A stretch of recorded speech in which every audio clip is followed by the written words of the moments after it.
Is this thing on? I haven't been here in a week. Well, this is our second week in a row, so I'm back. So let's start the show.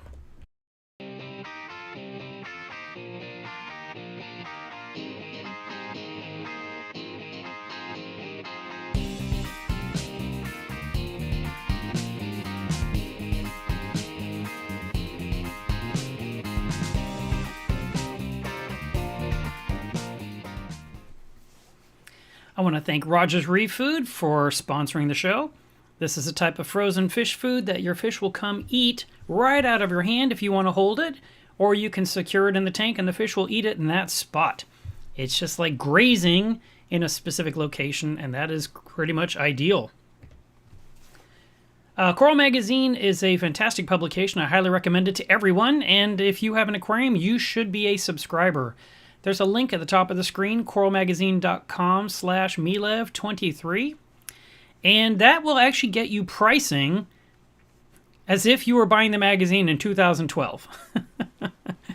That little discount puts you to pricing 13 years ago. So just get it now while you're thinking about it.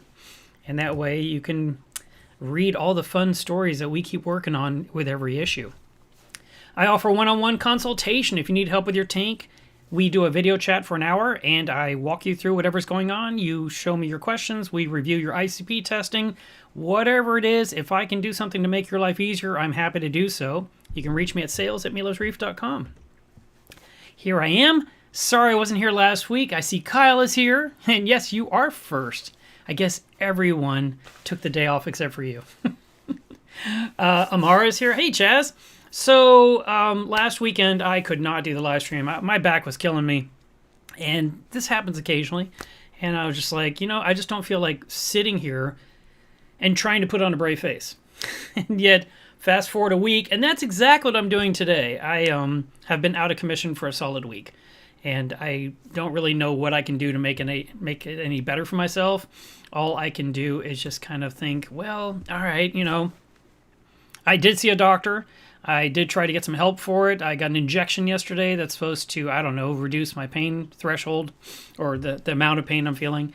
And I'm on muscle relaxers now, so we'll see if that solves anything. I kind of just wish, this is ridiculous. I kind of wish the middle of my back had a zipper. They could just pull it down, look in there, see what's wrong, remove it, zip me up, and send me on my way. That would be ideal. For the longest time I said I wish I had the titanium spine like you see in Terminator. Just get me one of those. That would be so much better than what I have. What I have is just not good enough. Over my shoulder, over the shoulder, sorry, there are little fishes swimming. The crocodiles they haven't sprouted any legs yet. But today is the 6th of September. And I set up that tank with fish on the 5th of last month. So they're officially over 30 days old, and 1 or 2 or 3 hatched from their eggs the first day, like immediately. So some of them are 30 days old, and some of them hatched 15 days ago. When we did our last live stream, we had like 1 egg left that was about to hatch, and it's hatched. So now every single creature in there, that saltwater crocodile, is swimming around either at the surface or down low. And so if you're looking right, I keep pointing the wrong spot. If you're looking right, let me get out of the way a little bit. You can see those little white things floating around in there, maybe a little bit. That's the fishes. They're really small. I would say that they're about a half an inch, and they don't have much coloration yet. They're still kind of see-through, but I do see the orange belly area. That means that they are consuming the brine shrimp that I'm putting in every single day. So that's a good thing. And that's all I've done. I mean, I've managed to walk my dog this week each day, but other than that, I didn't work at all. And I was just in a lot of pain and, just tried to survive it. Now, speaking of surviving things, I want to remind you that, of course, it's not on my calendar here, but I'm pretty certain, yeah, here it is. It is on my calendar. Let's see, 1, 2, 3 weekends, it's going to be Reef Stock Las Vegas. So if you want to see me there, I will be there. So will Matt Peterson. And, of course, lots of people. And that will be a fun event. And I will be speaking at that event on either Saturday or Sunday. I don't know the date yet of when I'm speaking. But Restock Las Vegas will be fun. I keep hearing, through social media that Las Vegas is, no one's visiting. There's no tourism. So what that means, anything you want to go do should have very short lines, in my opinion. So we'll meet up there. We'll have a lot of fun. I think that'd be great. One thing that I shared this week is, let's see if I can lift this up without ruining it, because it's plugged in, and you never know when you do things live on camera. I got this little screen that tells me what is going on with my reef, which is pretty cool. Came out from Avid Aqua, and they showed it or released it at Reefapalooza last weekend, and I had one shipped directly to me at the time. I knew it was coming, and I opened it up on Sunday, and I think it was around Monday that I got hooked up, and I got to tell you, it was really, I was just like, another piece of tech that you have to teach your Wi-Fi, and you got to, handshake it with this and do all this stuff. And, it's so rare that you can just plug something in and it just turns on and works. And that's what this did. And I was like, that was so nice. I really liked that. All I had to do was plug it in. It uses one of those little Apple charging blocks, the little square things, and a USB-C cable. And it can be moved into any room. So it's been in front of my reef tank until just now. I brought it in here to show you guys. And it measures the CO2 level in the room. So like right now, according to this gizmo next to me, the CO2 level in this room is 1,042. And that's because I'm breathing and Jack is behind me and there's 3 aquariums. So that's that. In my living room, it seems to be somewhere between 775 and 850, depending time of day. I don't open windows in my house because it's Texas and it gets hot. And the last couple of days were almost, well, actually, no. It was over 100. It was 102. I had to go to the doctor's appointment, and I opened the door and walked out there. I was like, I was hit with all this heat, and I was not expecting that in September. August is our bad month. So instead, we keep our windows sealed, which means the CO2 level rises in your home. And I've never known what the number is, and now I get to know. This thing tells me. So it also tells me salinity, alkalinity, calcium, magnesium, nitrate, phosphate, temperature. It's doing, and it tells me the temperature of the room too. So but the tank is 77.4, but the temperature of the room is 74 degrees. So it's 3 degrees cooler in the house than the tank itself, and that makes sense. So that is a new thing that is coming to market soon. I have an early version, you could say, and I'm kind of going through the testing with it with a couple other people. And I don't have much more I can tell you, but I will tell you it's coming from Avid Aqua. So if you want to follow their Facebook page, then you will get notifications immediately when they break the news that it's out, how much it costs, where you can buy it. I know saltwateraquarium.com will carry it. So, I'm already giving you one hint right there. And I don't know what the pricing is, but it doesn't seem bad. So if this is something that, if you're an Apex user and you're wishing you had a device that you could have on the nightstand next to your bed, so if an alarm goes off, this thing will chirp next to your bed. Or if you want to have it on your desk, and because your aquarium's in another room, or if you want to have it right on the wall next to your aquarium, you totally can. And there's lots of stuff that they're working on that they haven't even told me about. I saw something in the demo that I really liked. So as I showed you, you see all these little things. Well, I can tell you this. This is not me breaking any rules or whatever you want to call it. In the demo, when Terrence was showing it, he did something on his version to where one number on the screen was the full height. So you could see the temperature of the aquarium from across the room. And I was like, okay, that's really cool. And I'm guessing, because there was a bunch of dots along the bottom, that, not that you have to swipe to the next number like this, but I'm assuming it will go through the numbers, like temperature, salinity. Like maybe it changes every half second or every second, just keeps pivoting through them, so that way you can just kind of glance over there and see what the latest is. I don't know. But I just thought, that's really nice, because now you can literally see it from afar. And I love that. One of the things that I do daily, I don't live in Apex Fusion like so many people do. I prefer just get it running and to leave the tank alone. But if I want to know the nitrate or the phosphate level, or if I want to know calcium, magnesium, the temperature, any of those things, if I need to know it, I have to open the app. But if this is just sitting here, just showing me instantly at a glance, I love that. That's so cool.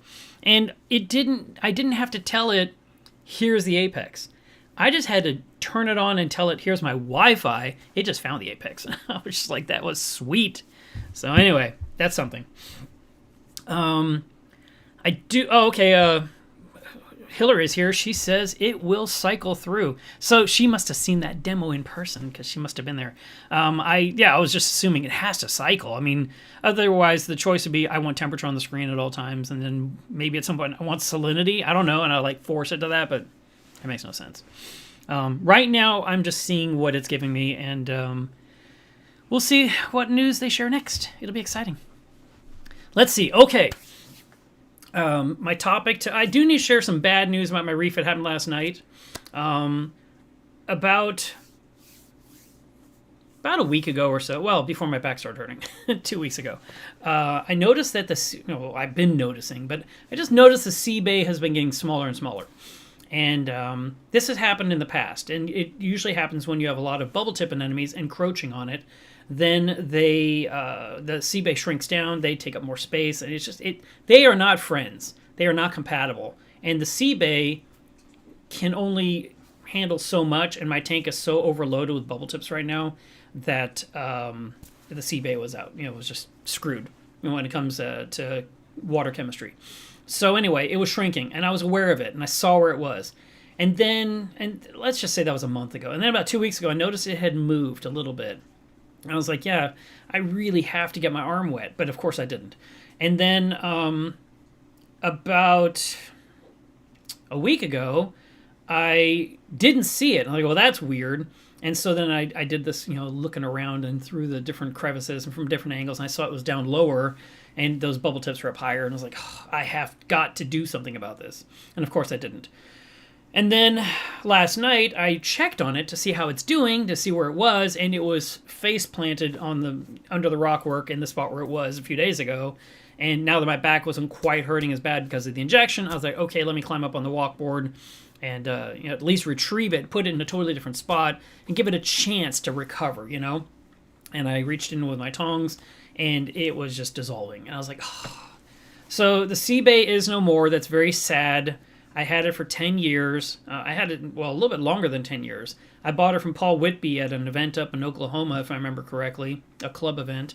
And he, at the time, had it in a bag, and he called it a weird-looking bubble tip. And I was like, I've never seen anything like it. There's no way it's a bubble tip. It was really pretty. I mean, it was white, and it had little blue dots on the tips. And I was like, it's so cool. And it just kind of looked like a super-duper Recordia. And then I came home with it, and I put it in the tank, and I asked other people, what do you think it is? And Kevin Cohen of Live Aquarius said, oh, that is a Heteractis. No. Is that right? I think that's right. Heteractis malu, which is the sebay. And he said that one puts its foot in the sandbed. So I had that one for a super long time. The skunk clownfish were living in it, and it was really great. And now it's no more. So if I had done my reef reset a few months ago like I was hoping to do, might be still here now. And so it falls on me, which is unfortunately. I mean, I didn't interact with the tank enough. I got to tackle that tank at some point, and I just have not had the time, energy, or health to do it at the right time. And so, a loss has occurred, and that's not good. I would like to get a different anemone, and I've been wanting one forever from Joe Ayula's tank in Long Island, and to get one of those would be really cool, and I need to check with him and see. I think that type likes the skunk clownfish, and if I could get that instead, that would be a really showstopper. Those things are just gorgeous. I don't have a picture of it handy, but we'll see what happens. I mean, of course, you got to find out how much it costs me, too. But I've been telling him forever I want one of his anemones, and he said always, no problem. But then we've never discussed money, so I need to find out what that's going to be. All right, so let's talk about something more positive and less negative, and that is top-off systems. Because adding a top-off system to your aquarium is a method of replacing water that has evaporated automatically, where you don't have to do it. And if you do not have a top-off system on your aquarium now, I have to ask you why. because they're not expensive and they're not obtrusive and they're awesome. So, I mean, there are cheap ones on the market. There are more expensive ones on the market. There are cheap ways to do it, and there are expensive ways to do it. But ultimately, we're trying to replace water as it evaporates from the aquarium to maintain the salinity of the aquarium. So if that aquarium back there did not have a top-off system, that's an all-in-one tank. So it's going to evaporate because there's an air conditioner vent right above it that's blowing down on the water. The water evaporates a little bit every hour. And at one point, the back compartment will run out of water. It just won't have enough water in the system. And then the pump in the back will start blowing air bubbles and water. And then at one point, it will just blow bubbles. And then it will blow nothing. And then the pump will burn up. And if you continue to neglect it, like let's say you went on a 2-week vacation and your top-off, and you don't have any top-off system in place, and you're thinking, well, it never seems to be that bad. A few inches of water, it'll be all right. No, it won't. And then the tank itself will evaporate down as well, and the water that's remaining in the tank will become hypersaline. It will be more and more salty because the water has evaporated. Salt doesn't evaporate. So your livestock now is getting super salty, which will in turn cause some of them to shut down. Some things may die. And so then, of course, you come home and you pour in gallons and gallons of fresh water to fix the lack of water, and the salinity swings really hard the other direction, again, hard on the livestock.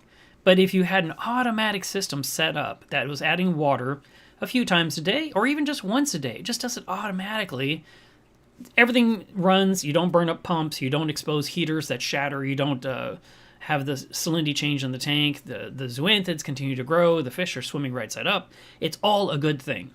Now with the small tank behind me, over here, this one, I got to think, right hand of the tank behind me. Okay, that tank behind me, I have to top off manually because all it has is a sponge filter, and again, the vent is right up there on the ceiling, and so it is blowing down on that tank. It's blowing into this room, but it's obviously getting that tank to some degree, and water is evaporating. And there's no lid on that tank at this time. Neither is on the other one either.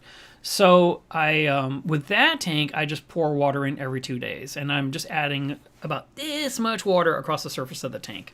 I could actually and should probably do it daily, but I have not. The tank's not like a normal aquarium for me. I'm raising broods, or I'm raising eggs into fishes or crocodiles, and then we'll see what happens later on. I mean, there's things in the works. It's exciting. For 2026 will be an interesting year for what goes on with that thing behind me. But for now, I'm just trying to take care of 59 babies, and I'm feeding them every day, and I top off every other day.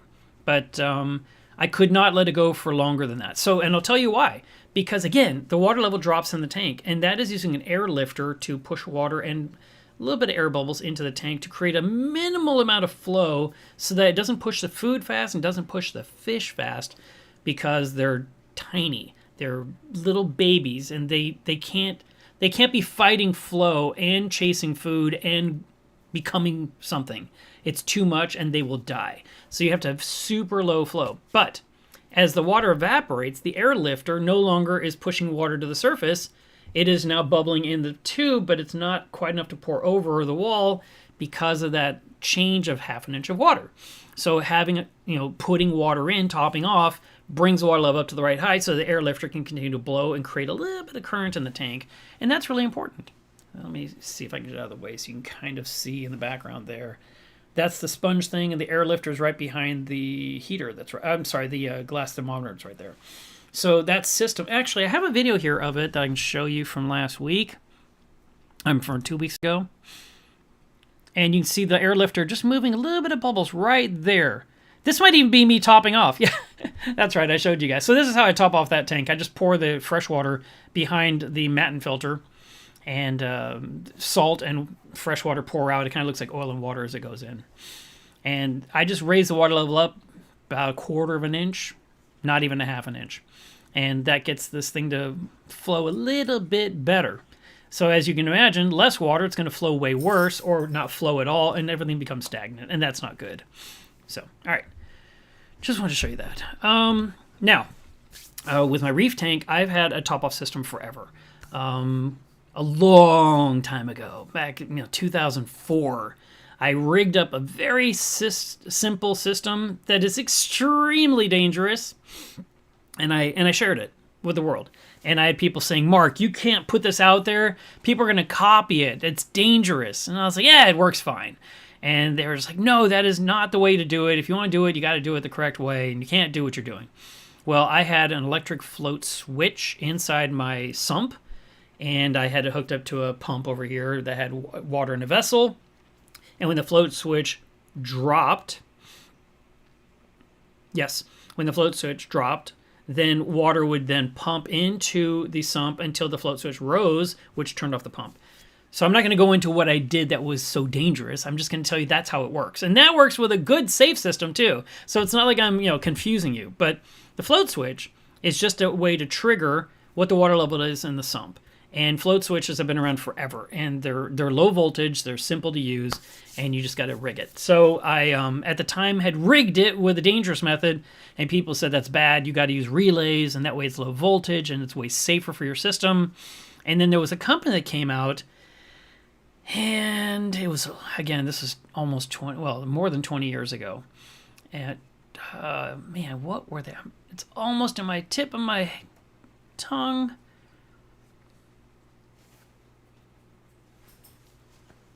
I mean, it was something like topoffkit.com. I mean, it was something kind of obvious like that. And they had the entire kit in a box for like $50. And it came with the relay. It came with the board that the relay snaps into. You needed an extension cord. It came with the switches. It came with these little jars that you would drill a hole through the lid to put the switch inside so snails wouldn't touch it, called a snail guard. It came with this space-age plastic that you could put in boiling water and then mold it to the shape of your aquarium to hang it over the rim. And I was like, so neat. And so I did a whole blog about it on Reef Addicts. It's still there to this day. And if you guys wanted to check that out, I mean, the kit doesn't exist. I don't think that company exists anymore. But you could see how that, it shows you the inner workings of how it works. And it was very simple. When the switch dropped, the low voltage signal would send a reaction to that relay, which would then open up the 110 volt outlet. The 110 volt outlet had a MaxiJet plugged into it, and it just pumped water into the tank. Well, I used that system for a long, long time, and never had a problem, never had to replace anything. Even the float switch lasted forever, which really shouldn't have. They should eventually burn up like after a year or two. And it was set up with 2 float switches, so if one failed, the other one was a backup. Just a great system, and it worked forever. And then a brand came to market. I think it was called Auto Aqua, and it was so much cleaner than what I had. I was like, oh, shoot, yeah, I'll buy that. And it was a thing on the outside that had 2 holes in the top. One was for power, and one was for a wire that talked to something. And then on the inside was the sensor that held on magnetically. And so you could just take this thing, go whoosh, into your sump, and if you didn't like that the water was that high, you could lower it a little bit more and just leave it right there. And if it wasn't putting enough water, like you needed more water in the sump for some reason, you could raise it up to that sweet spot. But whatever the sweet spot was, it wasn't like something that was glued in the sump forever. This was something that you could use, and it could adjust to your needs for the ideal scenario. And I really, really liked it. And then later, IceCap came out with a similar version that had a little tiny pump that could move so much water, and it also used a magnetic holder that was really sweet, and I hooked that up and had it on my frag system. I ran that for many, many years. In the meantime, at some point down the road, Neptune Systems came out with something called the ATK. So this is the Auto Top-Off Kit from Neptune Systems, and it is, see? So inside this box, you have the actual magnetic bracket. Oh, let me move this here where you can see. There's a magnetic bracket right here that would clip to the inside of your sump with a magnet on the outside. And that thing has 2 optical sensors, and it has a float valve. And then there's the pump that moves the water. There is some tubing and power supply. There's the FMM, which is the fluid monitor module. And all of this stuff together would top off your system super duper safely. It came out I don't know, many years ago, and I have had it going ever since. And I mean, I've probably had it 5-6 years. I don't know. And finally, like after all these years, the little pump that pushes water into the sump, that top-off pump finally failed. It was the P-Mump version 1 that everyone complained about the V1, and mine just ran strong forever because I never let it be exposed to air. One of the things that can go wrong with an automatic top-off system is you burn up the pump by not refilling the reservoir. So if you are trying to top off an aquarium, my recommendation is always to have the vessel that holds new water right next to the tank.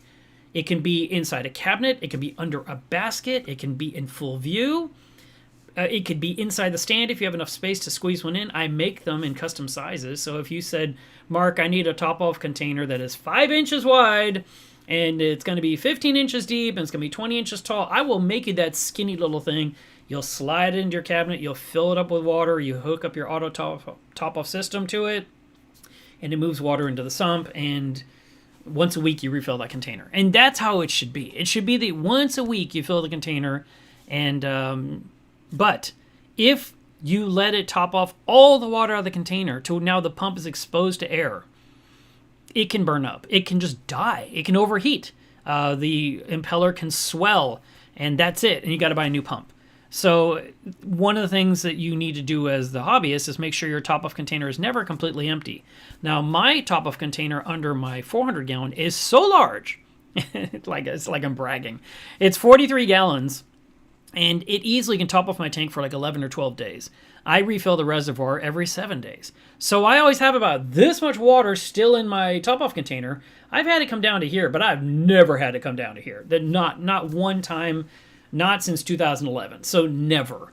And that system has worked beautifully for me, and that's why my pump never burned up until it finally, after all those years, 6 years of being used every single day, multiple times a day, it finally froze up, and when I tried to loosen the impeller, it just broke. I was like, yeah, okay, time to install the V2. And I got the V2 off the shelf because I sell those pumps, stuck it in there, and it's topping off my system.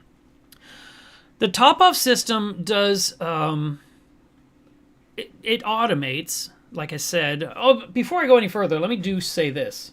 It's not that I'm only talking apexes with you guys. I mean, here's a Hydros top-off kit right here. This one here comes with a triple sensor.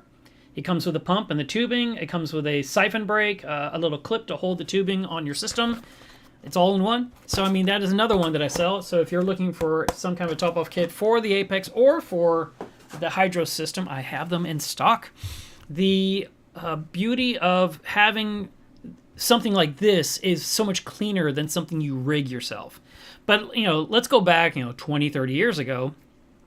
I remember visiting a guy that was about an hour away from me, and his tank was, I'd say it was at knee level. It was pretty low. That's where his tank was. And it was low enough that he could sit in his chair and turn to his side, and there was his aquarium to appreciate it, and across the room was a television. And then above that tank, higher than that tank, there was this skinnier cabinet or something. And on top of it was an aquarium with water in it. And I was like, what's happening here? And he says, that's my top off. And I was like, I don't understand. How does the water get from here to there?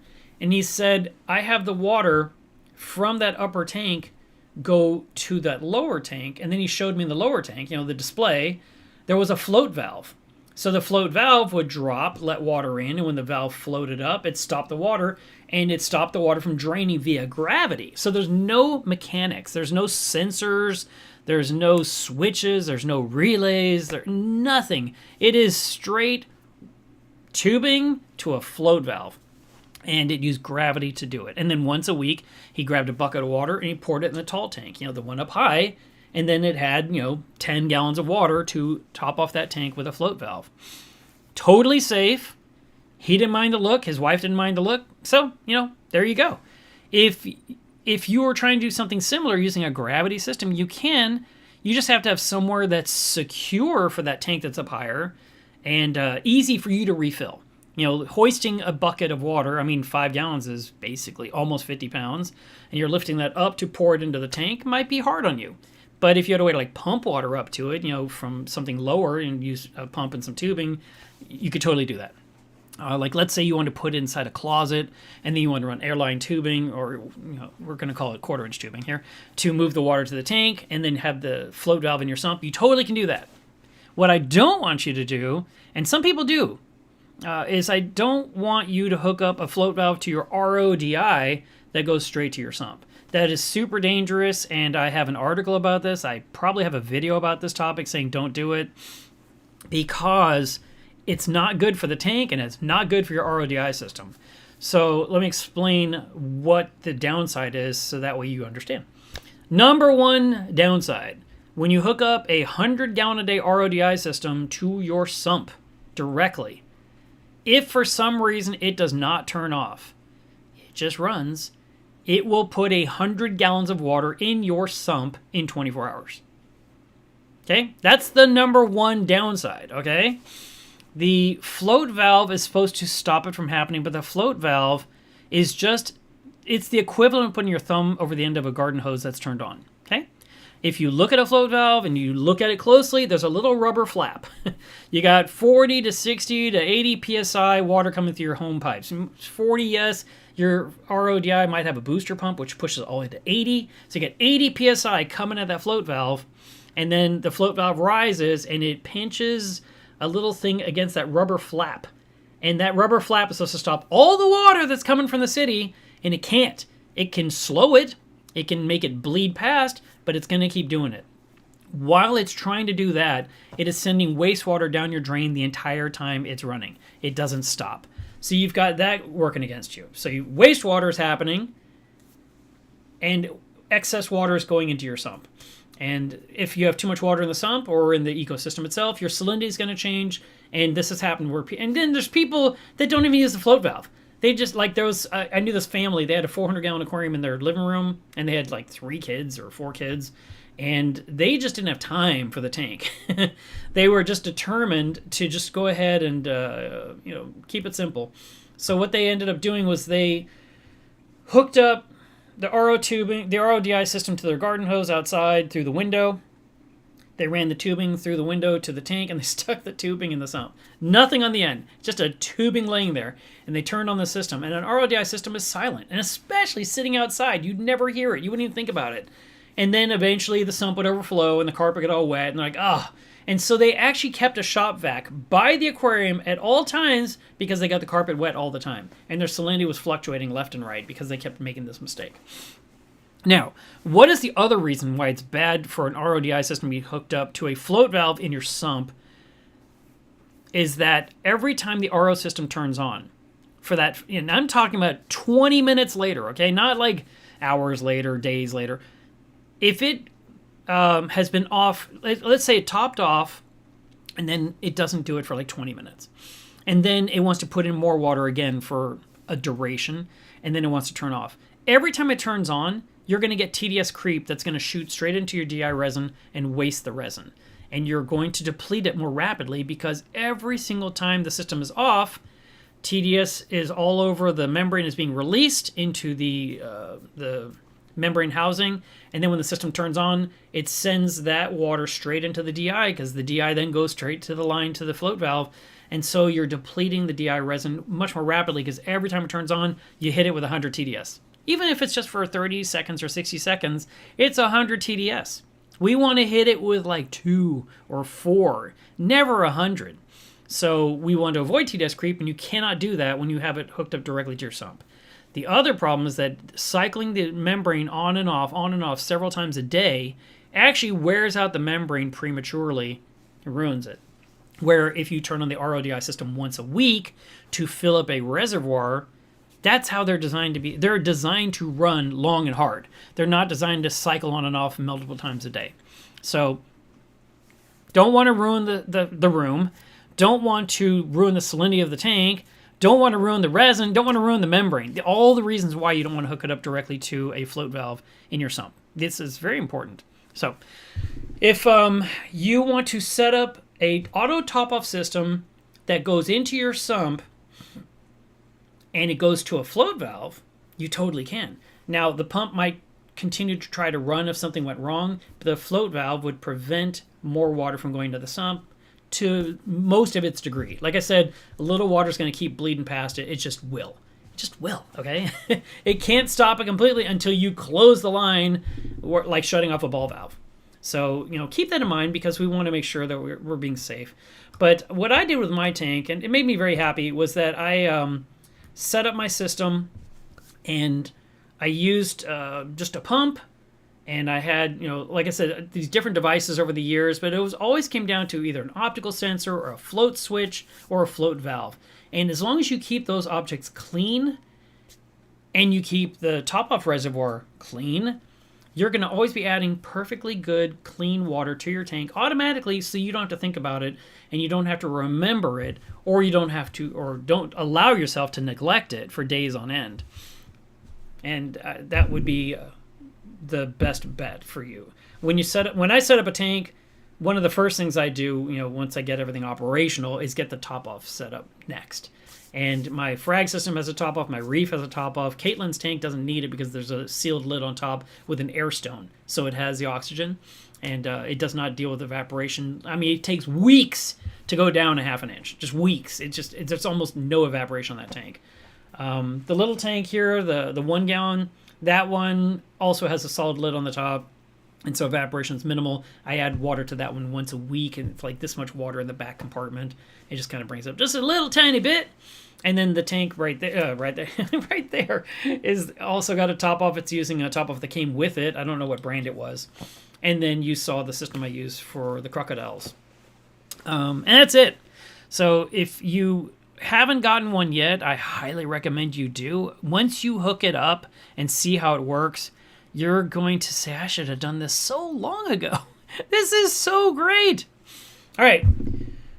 One more thing that you need to know about top-off systems that is super important, and that is you want to make sure that you have a system set up to when it's adding water into the sump that it won't continue to siphon more water into the sump accidentally.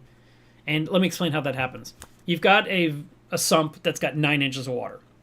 And then you have this top-off container that's got 30 inches of water, or 20, or 18, or whatever. It's twice the height of the water line in the sump. So when that pump turns on and starts moving water, well, what does gravity do? It moves all the water it can until the two are equal. That's how it works. So my solution a long time ago, let me see if I can find it. This would be a really great time for a visual.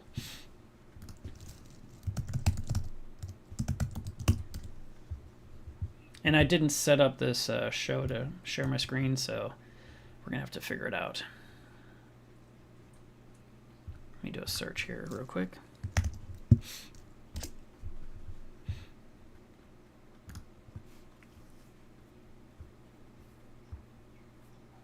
Actually, I want to show you a couple things.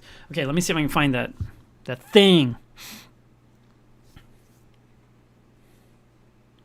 I think it's this one. Yeah, that works. All right. And let me see if I can scoot this over a little bit, make it look a little bit better. Look, Markna, yay. Make this a little bigger.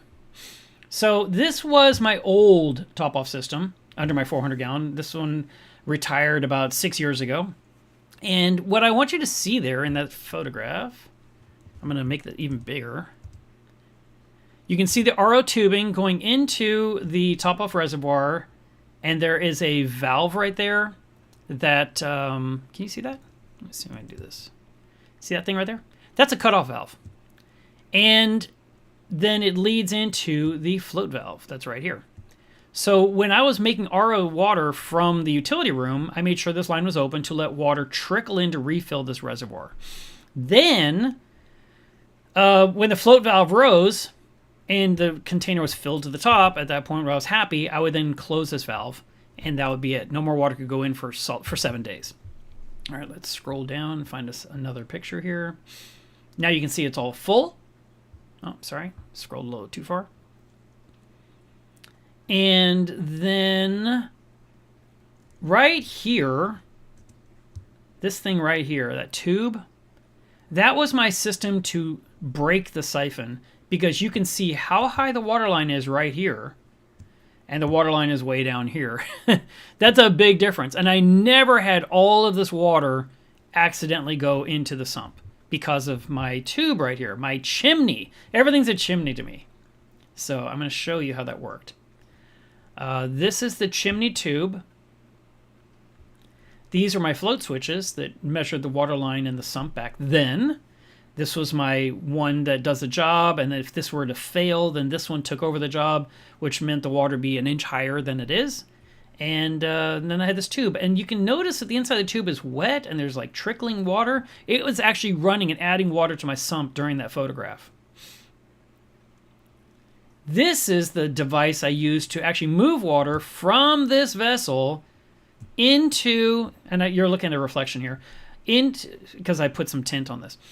So the water in this vessel would go up into the aqua lifter, which was this blue tube, and then the aqua lifter would push it out into here, and they would just drip out of this tube or trickle out of this tube down my chimney and straight down into the sump. And what I'm trying to show you or illustrate here in this one photograph, my water line is about, let's see, do I have a different thing here? No, I don't. I can make a squiggle maybe. Let's see. Let's make me do a squiggle. Let's just say my water line is about here in the container. And my water line down here obviously is way lower. I mean, way, like 1.5 feet lower. So I don't want that, my squiggle went away, but you get the idea. I wanted to be able to drain water here, but this right here, this output was above the water line that's in here. Here's my water line here, but here is my break off here. So it's higher than, so it's going to break the siphon. And that's really important. So I had it set up like that, and this worked beautifully for many, many years. Oh, was that the end of that page? Oh, boo hiss. Let me see if I can come back to it. I have now frozen myself into this thing. I want to go, let's see, let's try this again. Let's see if there's any more in here, because there might be some more pictures. That's a different sump. Nope. That's it for now. But I do know I have a little bit more information about that. Oh, here we go. Aqua Hub. That was the brand. So this is that one I was telling you about that had all the stuff in the box. And this is where the switches came from. This is me wiring it all together, following their instructions on my little netbook. Boy, man, I haven't used that thing in forever. I used to give presentations off that thing at club meetings. It was a long time ago. The relay. Some tools.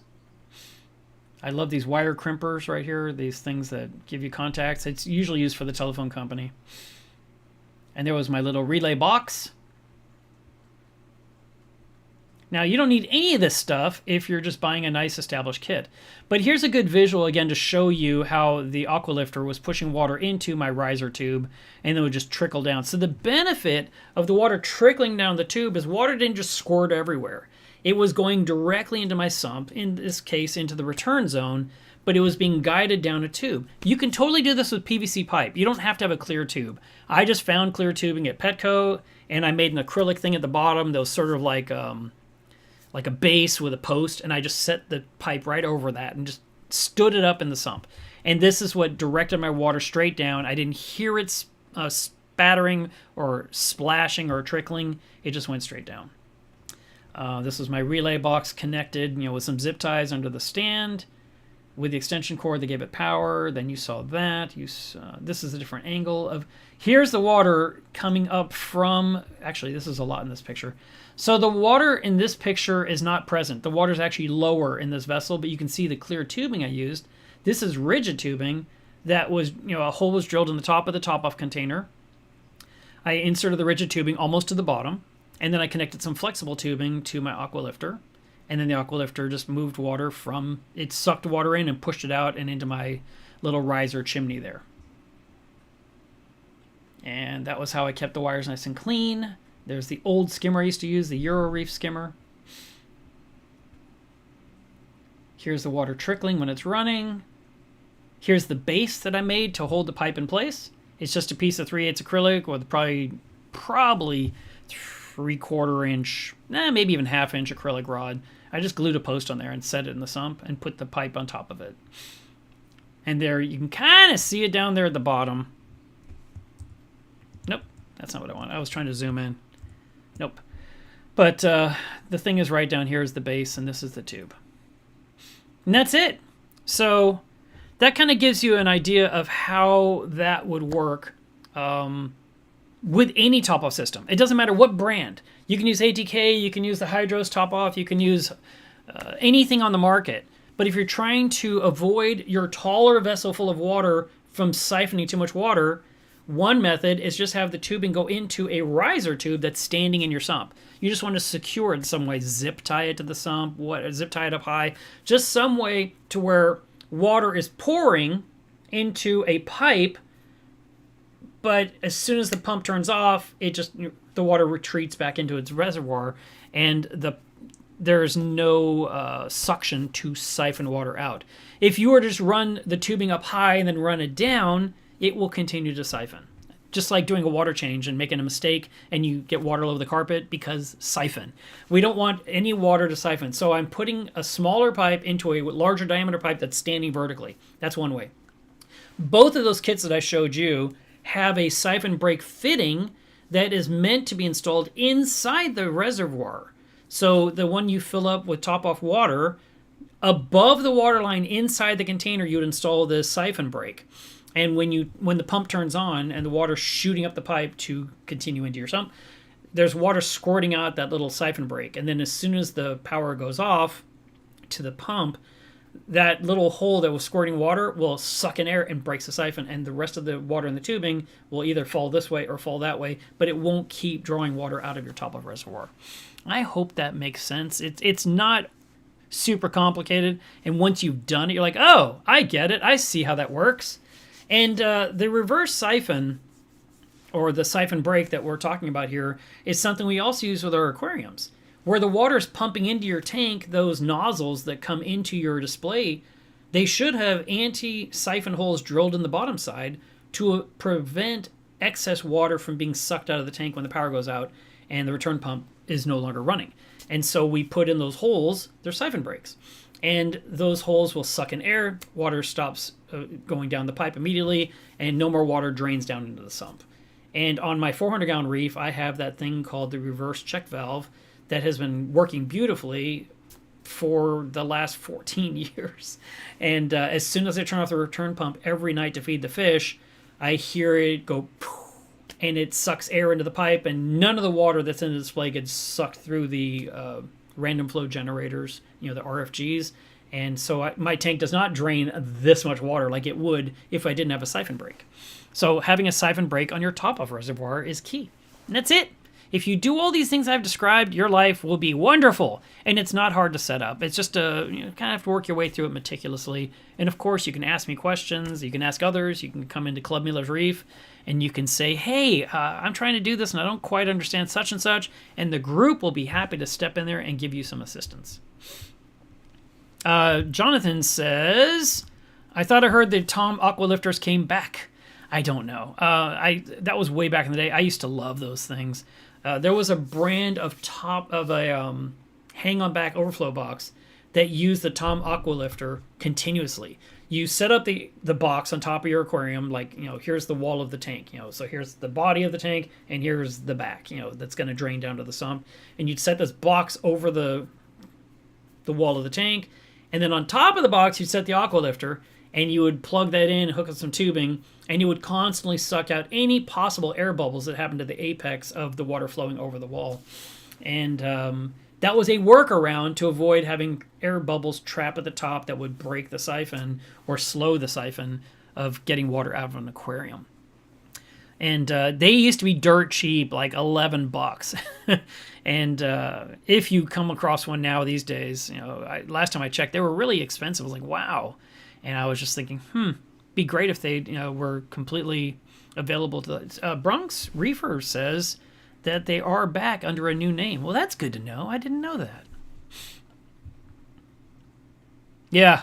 All right. So let's see what I missed here. That's it for the topic for this week. So let me make that go away. Or if there's any questions, I should answer them now. Kyle says, ATOs are a must. But this stream also reminds me to order a Phosphate RX and Benereef. Yes, you do! and I'll ship it on Monday. Yeah, I appreciate any business you guys throw my way. I guess I should put that on the screen at this point, huh? Little what's it called? Self-promotion. So MilosReef.com has been selling products for many years. You can go to shop.milosreef.com to see if there's anything you need. I sell RODI systems, RODI parts, filters, membranes. I sell test kits like Elos and Salifert. Elos is back, by the way. I just saw a post a week ago. They are now, after like feels like a 2-year break, Elos is finally coming back to the U.S., so that's exciting. I like the Elos test kits a lot.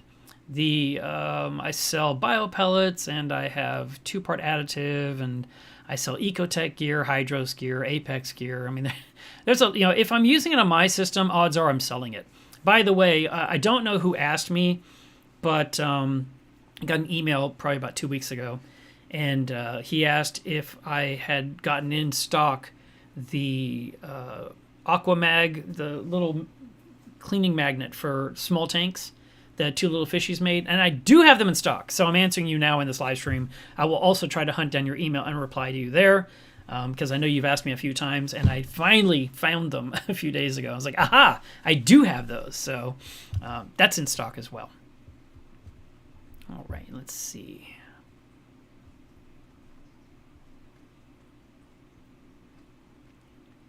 Danny says, I have an ATO on my Apex that regularly stops working, and it's very, very annoying.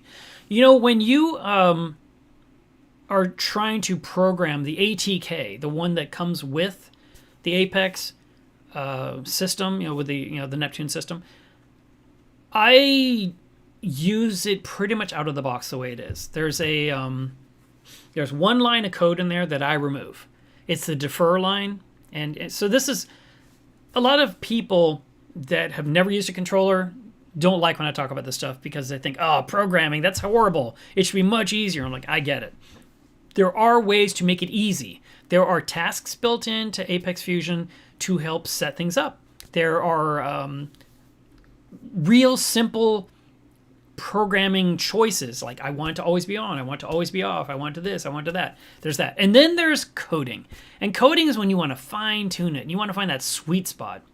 And so you would go to advanced, and then you see the code, and you look at the lines, and you see what each line is. And it may be Greek to you. You may not understand it, but there's a Neptune forum that answers questions. There's a Neptune group that answers questions.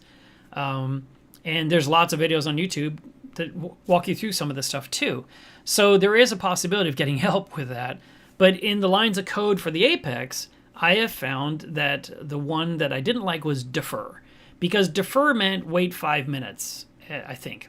And I just found like it was messing up my system from topping off. And I believe what it was that it would run like a maximum of 5 minutes. And that wasn't long enough for whatever reason. So then I changed it to like 9 minutes. And then I changed it to like 31 minutes. And I was like, oh! And it just kept not doing what I needed it to do. And or it was giving me a different result than I expected. And when I just deleted that line, the whole thing worked perfectly. And it's been perfect for 5 years. So I am the one guy on the planet that says, don't use the defer line. But everything else you can use right out of the box. Now... there are other little things. Every single cool gizmo on the market has a little quirk to it. And there was this one strange thing that happened to a few people. And I don't think it happened to me, but who knows? I've been through a lot over many, many years. But where the water goes into the bracket with that float valve that is part of their assembly, where that goes in, if you were to unscrew it and look in there, it's 1/4 inch that then it comes to a cone shape, and then there's a tiny little hole, and that's what lets the water trickle out. And if something obstructs that tiny hole, no more top off goes through. It's like you have sensors, you have a float, but the water's not going through because that little pebble is blocking the hole. So you may have to unscrew that and look to see if there's a little bit of plastic that somehow got in there. And that happened to a few people. And so that was, when people complain, I said, did you look for that little piece of plastic? So it could be during assembly. It could be from the tubing, it could be from the user, it could be from something in the top of container. I mean, there's a lot of different variables of things that can happen, but other than that, I find it to be really simple for me, and I know others really struggle with it. So getting some help usually is your best solution to resolving that. All right, let me remove this left on the screen way too long.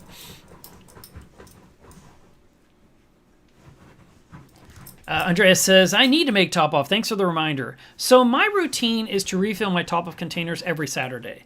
If you don't have a routine like that, maybe that would be a good thing to start doing.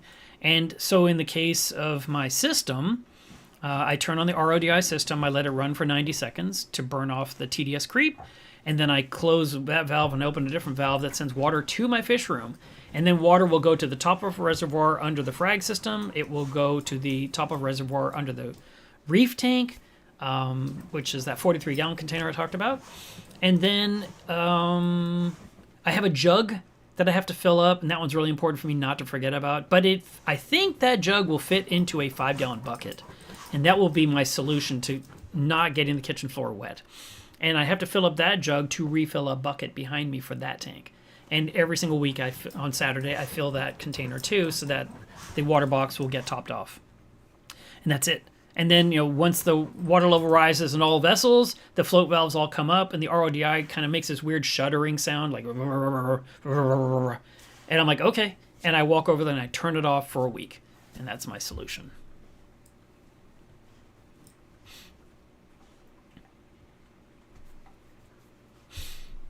Santana Reef is here.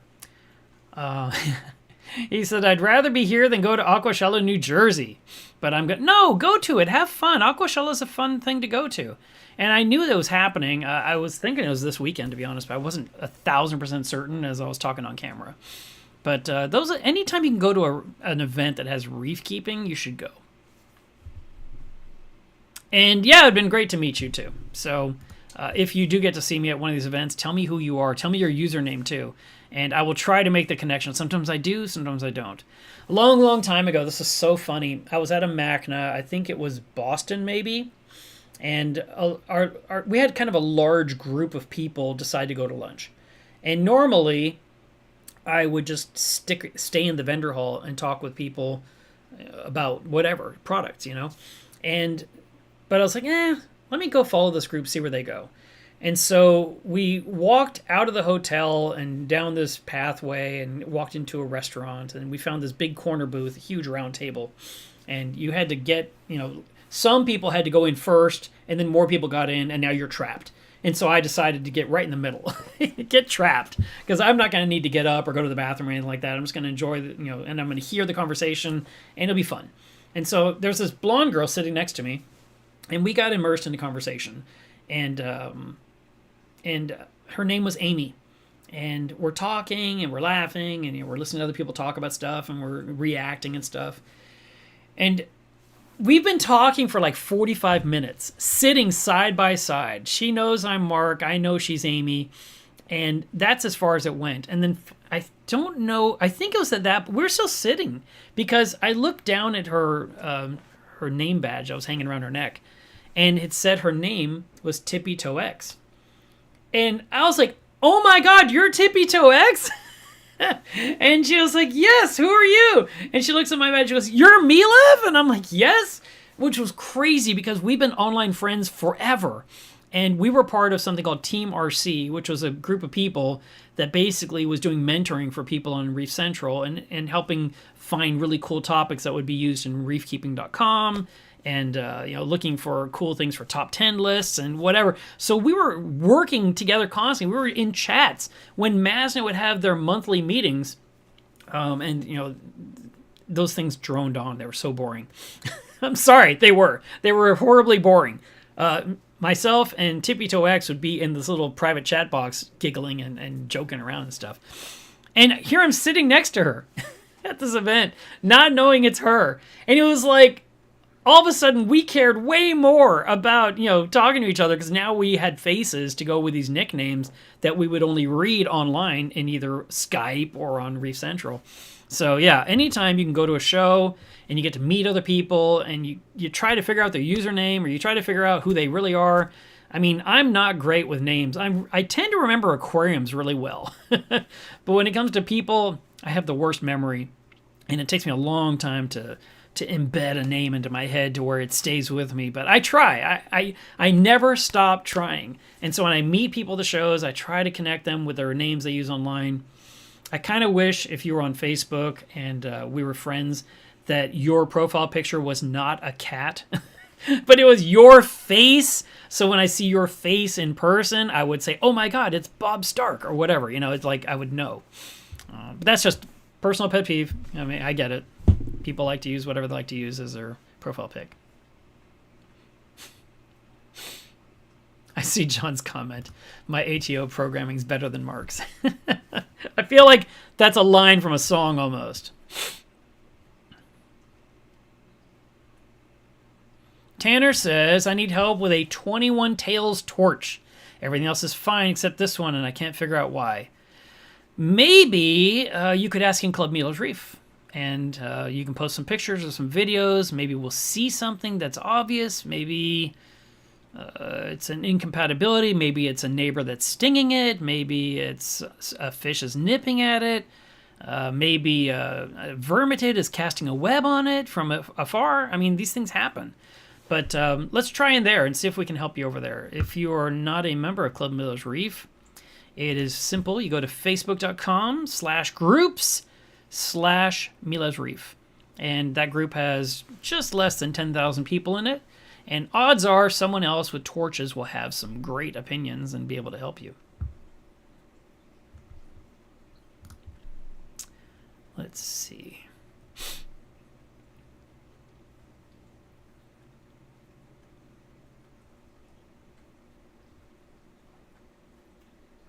I'm reading this from Tanner. He said, I have a Red Sea auto top-off on one tank and a $30 mag tool top-off on the other, and they both work just as well as the other, and the only difference is $200. Yeah, I mean, and that's what I was going to... I don't think I mentioned that, but I was thinking it in my head. There are some top-off kits you can find on Amazon that are like 30, 40, 50 bucks. They're cheap. And as long as they move the water, I mean, use it. The only question you're going to have is how long will it last? You know, will it last 6 months? Will it last 4 years? You know, that's it. But they have these little tiny pumps, and they have a little tiny sensor, and they hold on magnetically. The magnet might even... They might have a thing that holds the tubing in place. But yeah, it's awesome. I highly recommend it. Lynn says, first time on the stream. 2:33 in the morning. I wonder where you are.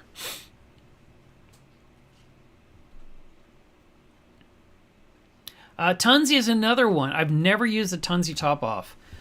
Chris says from the dry reef, I want to start replacing my kalkwasser instead of RODI in one of my systems, but are there any RODI check valves that actually last more than 7 days?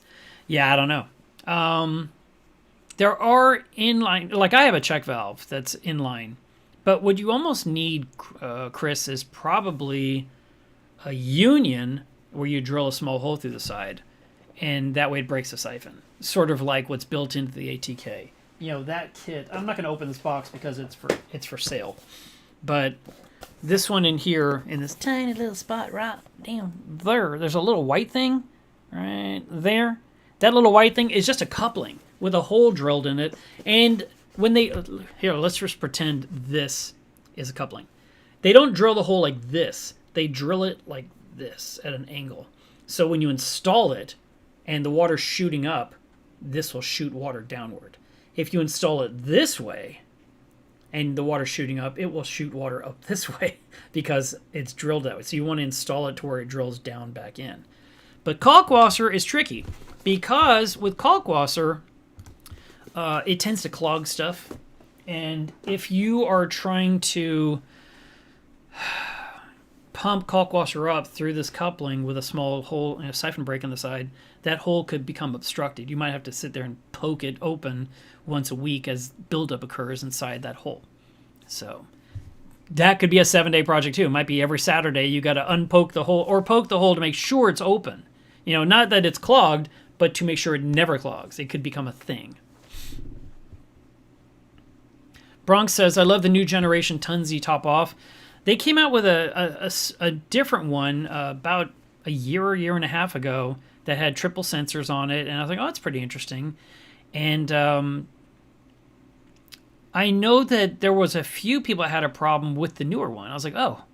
And there's always going to be some kind of quirk you have to figure out. Like I said before, with the different, with the ATK, you had to do it also.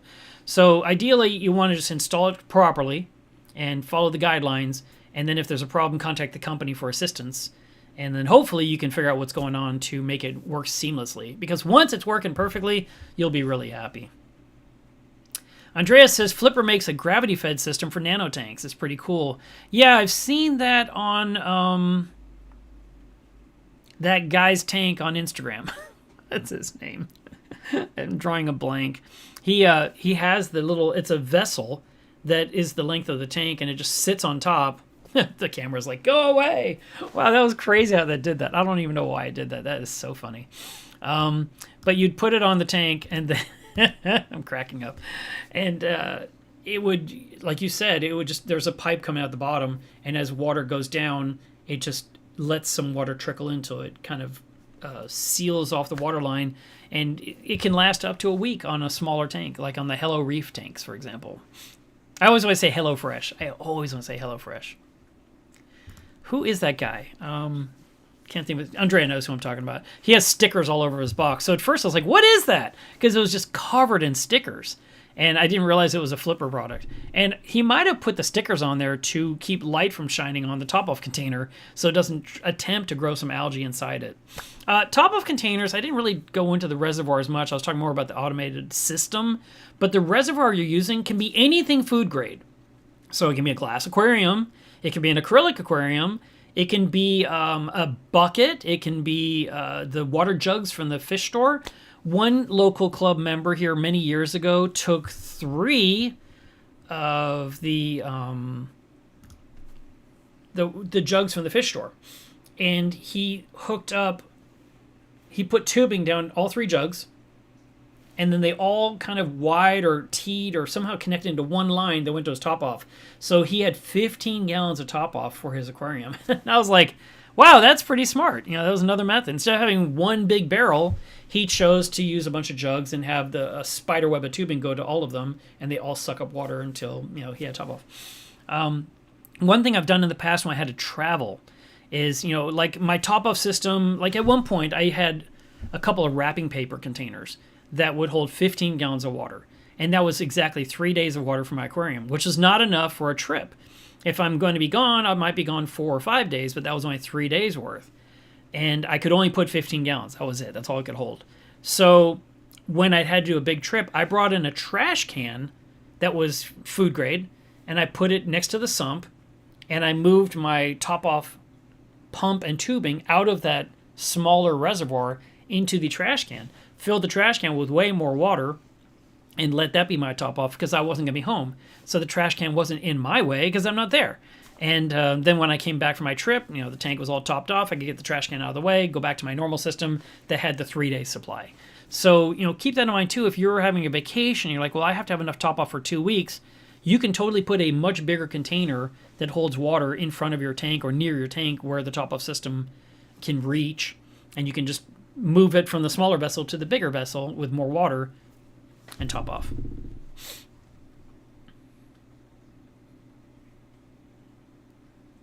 Justin says, I have what I believe to be a variation of blue clove polyps. Do you have any suggestions for eradication if I'm unable to remove the rock? Red fenbendazole. I don't know if that does it. I think I know what you're talking about. They're like little beautiful blue snowflakes, and they're gorgeous. And I remember when they first showed up on the market, we were like, oh my God! And then we found out they're crazy invasive. And then we're like, oh my God. So scraping off is usually the simplest approach for those. Removing the rock and getting rid of all of it off of there would be the right move. But like you said, you may not be able to remove the rock. I don't know of any known predators who eat it. I have not heard that fenbendazole will destroy it. I know I say it weird because I never say that word out loud. I just read it, and my brain just kind of skips over it. But if I don't know the answer to removal other than scraping.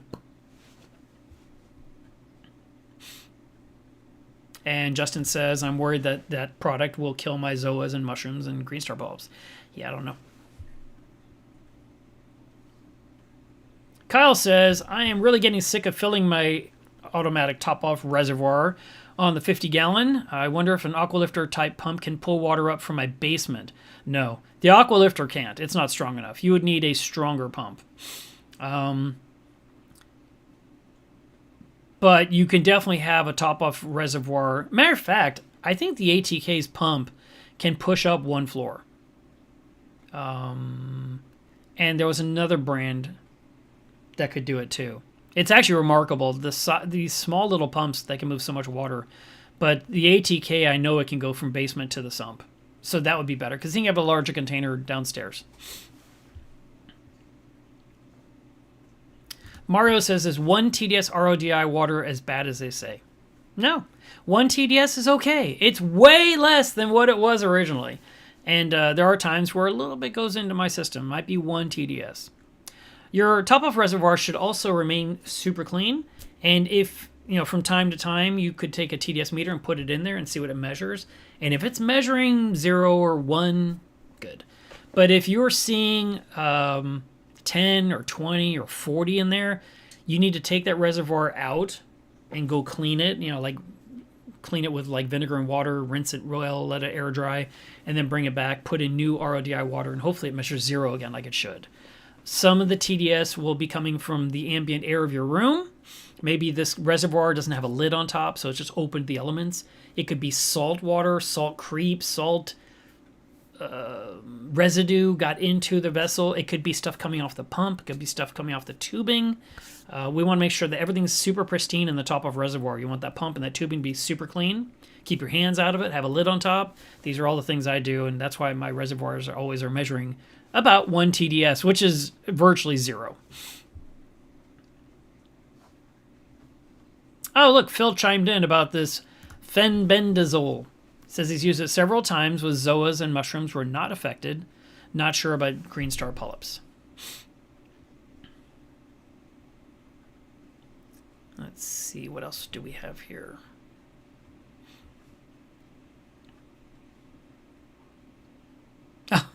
Reef Keeper got those aqua lifters for $5 each. What a deal. Oh. I changed the setting on this thing. Now these messages never go away. They used to be automatic. I have to remember to click on them.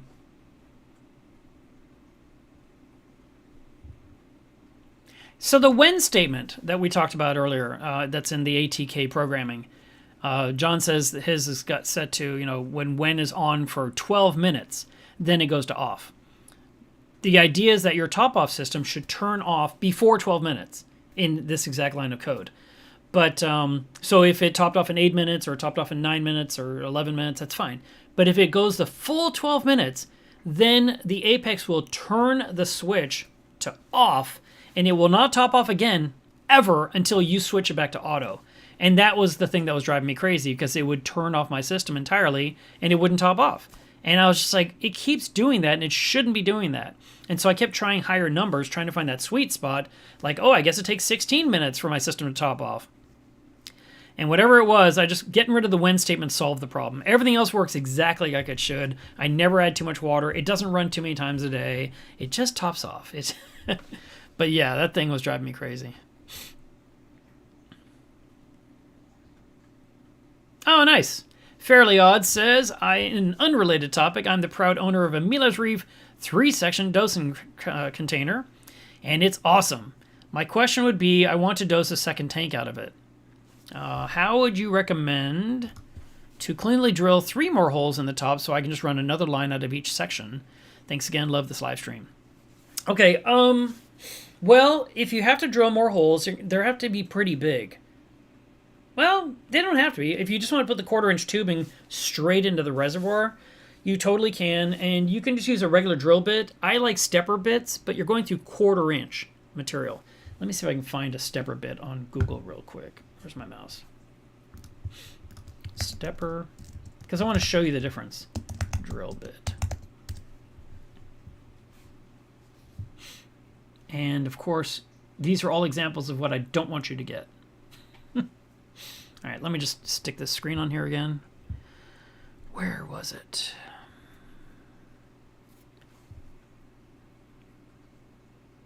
I think it's this one. Yeah. So these are stepper bits.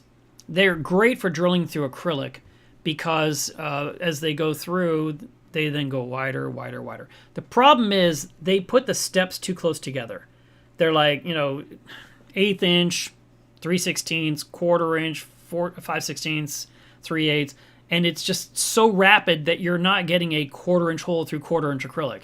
You're kind of getting this wider, tapered hole in your acrylic because of the bit. But like this bit right here, this Irwin Unibit step bit right here, that first section's kind of long before it starts doing those really short little shoulders. This might penetrate through 1/4 inch and stop in time to give you the hole you need. I actually have such a bit that each shoulder is longer. I think each shoulder is a 1/4 inch. So it's 1/4 inch, 1/4 inch, 1/4 inch, 1/4. And that way I get exactly the hole I need in 1/4 inch material. If I was trying to use that bit in 3/8, it wouldn't work for me because the shoulder is too soon. But that's what you're looking for. Let's just see if we can get a little bit bigger version of this. I think I have to shove this over here. Stubborn software. So you can kind of see it there. But that's the thing. You want to use a drill bit. A stepper bit would be great. If the hole's a little bit bigger, that's okay too. And that way you can go ahead and you can drill your holes and you can run more additional tubing into each of those different compartments.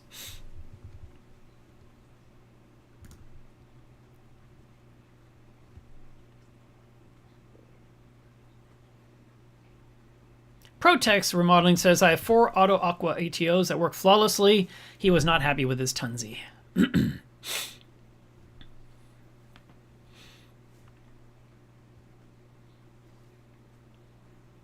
Aquaball says, I have the Hydros top off. It ran dry a few times all night. I put water back in. Still working after a year, so that's good.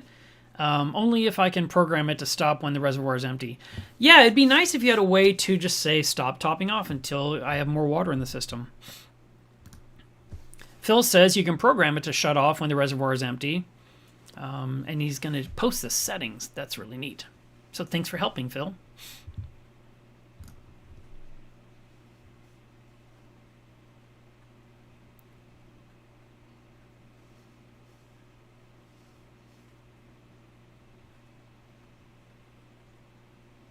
John recommends that if you're going to set up the larger vessel before a vacation, don't set it up the day before.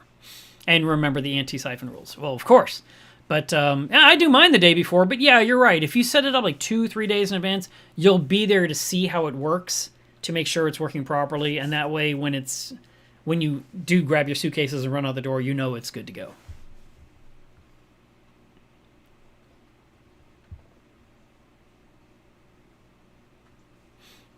And that might work. I'm not positive, but it could work. Yeah, the dosing container does have the John Guest fittings on top. I don't know if a Y fitting would work if it... I mean, whenever you add extra fittings, there is a chance for a siphon break. Possibly. So, but yeah, that could be a possibility to do a Y and then have one go to one tank and go to one dosing head for one tank, go to one dosing head for the other. Yeah, that's actually a nice, clean solution. I like that idea.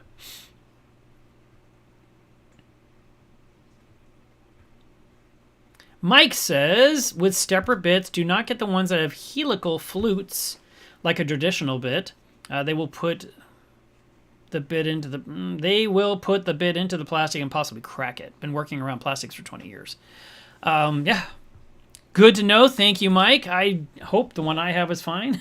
It's not the spiral. It literally is what I showed you there, and mine just has the longer sections, and I keep that thing very handy in my studio whenever I work with acrylic, because sometimes, even when I'm using the CNC to make all the holes for the Peacemaker, for example, I don't want to penetrate all the way and ruin my table. So I try to cut all the way down to the paper and no farther. And sometimes I don't quite go deep enough, and I have to use that handy drill bit to like push out onion skin of acrylic out of each hole on one side. I was like, and I'm working my way through like 25 holes trying to clean it all up. It happens. It's one of those things. Let me go take a look here. I want to see something. All right. Let's see if we can do this. I don't know if this is going to work, but I'm going to try it. I'm going to scoot. Actually, I have to change a setting here first. Hang on. Because I want this to focus on anything and not just my face. Okay, I did that. And then I'm going to scoot out of the way here. And then we're going to tell this to zoom in on the crocodiles. Let's see if we can get this in the middle here. And let's go a little further, a little further, a little further. That's as far as we can zoom. That's it. That's all you get. But there are 1, 2, 3, 4, 5, 6, 7, 8, 9, 10, 11.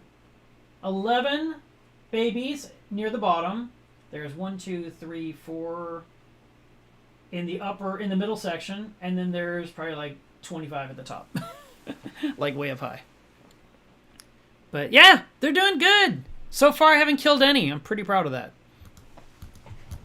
So we'll see what they are. Supposedly, in about 10 days, I should be able to know exactly what it is. That's the theory. I don't know if I believe it. We'll see. That's a good point, Mike. I do like that. Now, he can't do that with his container, obviously, because it's all built. But he says with the short step bits, you could drill from both sides and meet in the middle, and that way you don't over drill and make the hole too large. If you had a loose piece of acrylic, you totally could do that. But you can't do that when it comes to this situation here with this container that's been built, because you can only get the drill on the outside, and you cannot get that drill inside the dosing container to drill upward. I don't know, even with weird attachments, if you could find some way. The compartment's just really narrow. I'll show you guys what this thing looks like.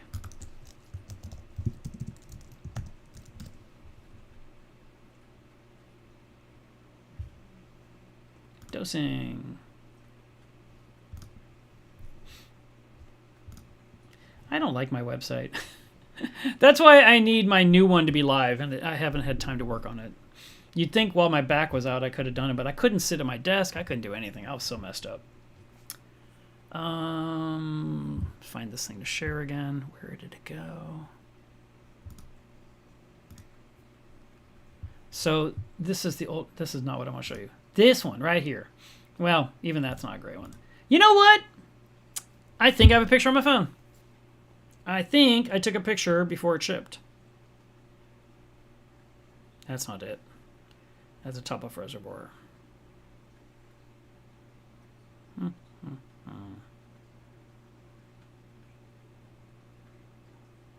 But it's probably not a close-up. Okay, we'll just grab this guy and throw it on the screen.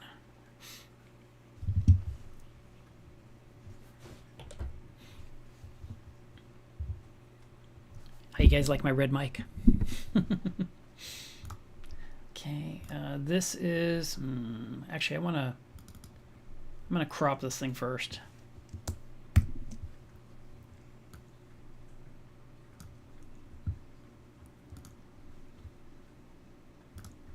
So this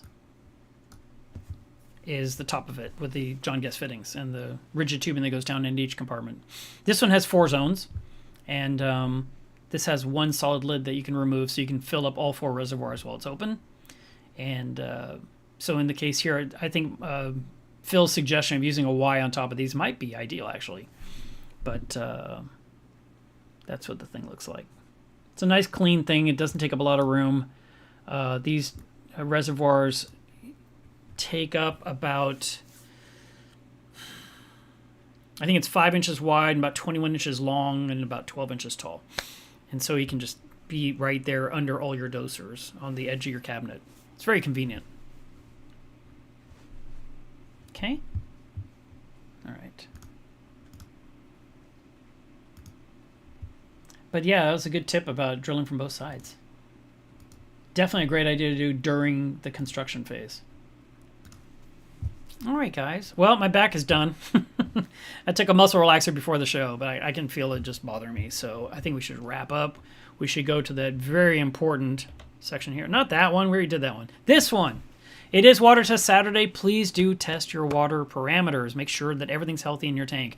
If you have automatic testing and the numbers are good, still double check them. And if the numbers are bad, definitely check with something else. Like, for example, over the last week, my Apex kept saying that my calcium was dropping, which I knew wasn't true.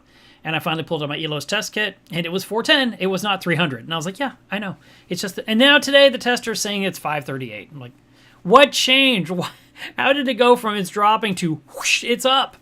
Because it didn't. It was just something was wrong with the tester, and I didn't let it bother me because it's calcium. Calcium isn't something that just vanishes or dissipates rapidly. Even with all the growth in my tank, it's not something that affects calcium. So, to that degree, there's no way. And I'm running a calcium reactor that literally puts an alkaline calcium around the clock, so there's no way it was going down.